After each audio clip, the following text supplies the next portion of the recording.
অনেক দিন শারীরিক এবং মানসিকভাবে অসুস্থ থাকার পর তোমাদের মাঝে নিয়ে আসলাম একটা দারুণ সাথে রেসিপি। কেমন আছে সবাই? পাঁচমিশালি জীবনের আরেকটি ভিডিওতে স্বাগত জানাই বন্ধুরা। আমি আজকে মাছের ডিম দিয়ে এটা মজাদার রেসিপি তোমাদের মাঝে শেয়ার করব। মাছের ডিমটি যদিও একটা নির্দিষ্ট একটা উপরে আবরণ থাকে, সেটার মধ্যে আবদ্ধ থাকার কথা ছিল।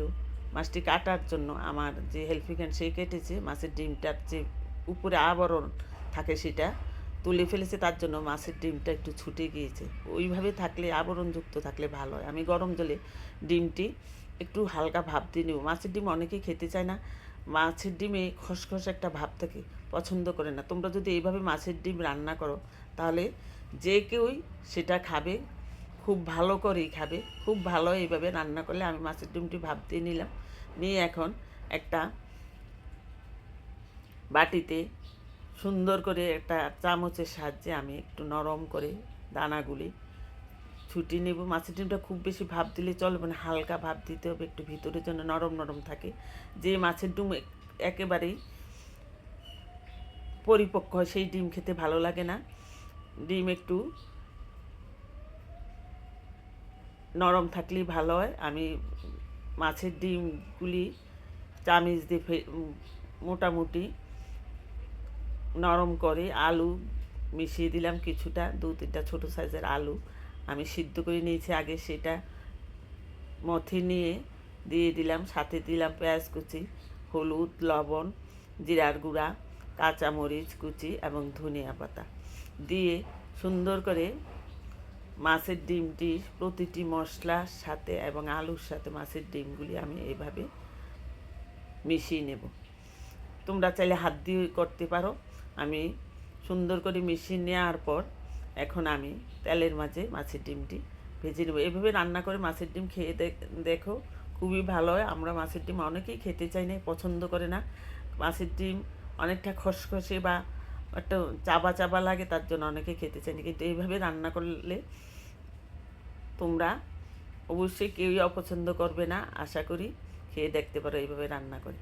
আমি মাছের ডিমটা এইভাবে বড়ার আকারে, ডালের বড়া যেভাবে করে সেইভাবে ভেজে নেব প্রত্যেকটি মাছের ডিম। আর কে কোথা থেকে আমার ভিডিও দেখো, প্লিজ লাইক কমেন্ট করে পেজটিকে এগিয়ে নিতে সাহায্য করবে। আমি দীর্ঘদিন মানসিকভাবে এবং শারীরিকভাবেও খুব একটা অসুস্থ ছিলাম, আসিনি, কোনো ভিডিও দেইনি। সবাই যেন, দেশের পরিস্থিতি খুবই খারাপ ছিল, তার মাঝে আমি ছিলাম অসুস্থ।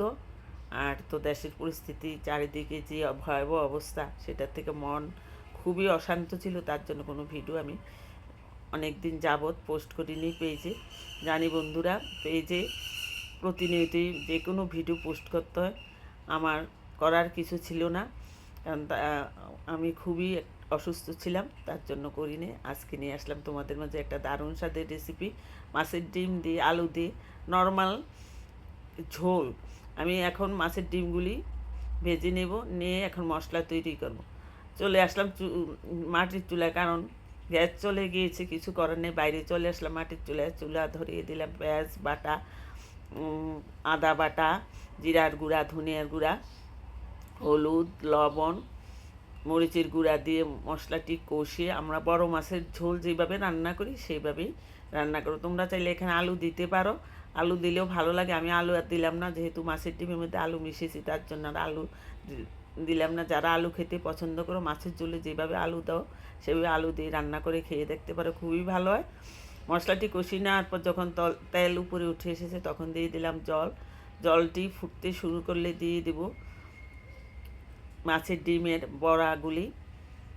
খুব একটা আর সিদ্ধ করব না, 2-3 মিনিট সিদ্ধ করে কাঁচামরিচ এবং ধনিয়া পাতা এবং গরম মশলা দিয়ে নামিয়ে ফেলবো। খুবই দারুণ হয়, এইভাবে বন্ধুরা তোমরা খেয়ে দেখবে। আর সর্বশেষ রান্না করব, আমি সেই রেসিপিটা শেয়ার করছি সম্পূর্ণ, কচুরলতি নারিকেল সরিষা দিয়ে। এটা আমার খুব ফেভারিট একটি সবজি, আমি সেটি সর্বশেষ রান্না করব। আজকে রান্না করলাম অনেক দিন পর, বাইরের চুলায়, বৃষ্টি হচ্ছিল প্রচুর, অনেক দিন ভিডিও দেইনি। আজকে ভাবলাম তোমাদের মাঝে এই ভিডিওটি শেয়ার করি। কেমন লাগলো আজকের ভিডিও কমেন্ট বক্সে লিখবে। আর কে কোথা থেকে ভিডিও দেখো, কেমন আছো তোমরা, তোমাদের এলাকার কী খবর জানাবে প্লিজ। আবার আসবো তোমাদের মাঝে নতুন কোনো রেসিপি নিয়ে। ততক্ষণ পর্যন্ত তোমরা ভালো থাকবে, সুস্থ থাকবে, নিরাপদে থাকবে এবং সাবধানে থাকবে। বাই।